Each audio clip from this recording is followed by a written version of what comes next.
Does anyone realize Well, I've been on record about how I think that even though Bertuzzi might start with Matthews and Marner for the Toronto Maple Leafs, I think Domi's going to come swipe that spot, and I think he's the one who's going to ride with it throughout the season and into the playoffs. But that doesn't mean that I don't think Tyler Bertuzzi is a fit like a glove, incredible signing for the Leafs. I do.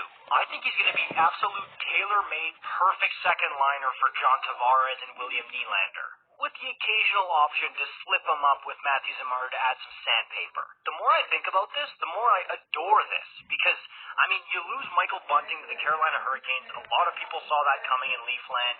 It was just kind of inevitable you're going to lose him. And I know a lot of people were sad about it, but a lot of people, including myself, were kind of ready to be like, all right, well, maybe the Leafs can go out and replace him with somebody similar, but who can do his job better than him.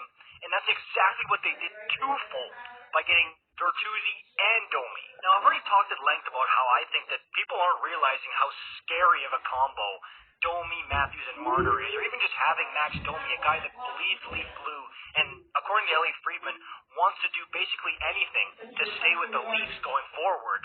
That is so scary for opposing teams in the Atlantic Division. You can check that video if you want, but I think Tyler Bertuzzi, it's a similar story. I mean, look, I do think there's a very real possibility that, look, he's on a one-year deal. I think Leaf fans will fall in love with him because Toronto sports fans have a tendency to fall in love with this type of player, gritty, hard-nosed like this, who can score.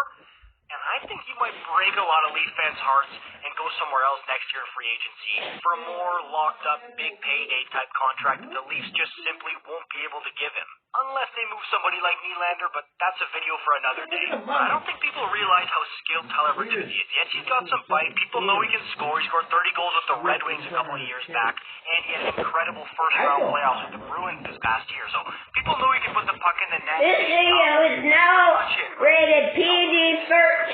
If you're under 13 years old, please don't watch this video. I don't know how people felt about his Uncle Todd. He is surprisingly way more skilled than a lot of people think he is, and he can do a lot more than put the puck in the net at a decent pace and be an enforcer. I'm seeing the Toronto Maple Leafs got worse this offseason, and look, obviously, when you lose guys like Ryan O'Reilly, Luke Schenn, good players that play up in your lineup, it's going to hurt. But, hey, signings like this, and even the Klingberg signing, I love. I don't think they got worse at all. I think that it was very savvy, and these are pieces that, okay, it's not just good players they brought in. They're like missing puzzle pieces that Brad Treliving went out and got that I think is going to really, really help this team. And to me, Bertuzzi's right at the top of that list with Max Domi. Let me know what you think about this in the comments down below. We'll see you in the next one. Peace out.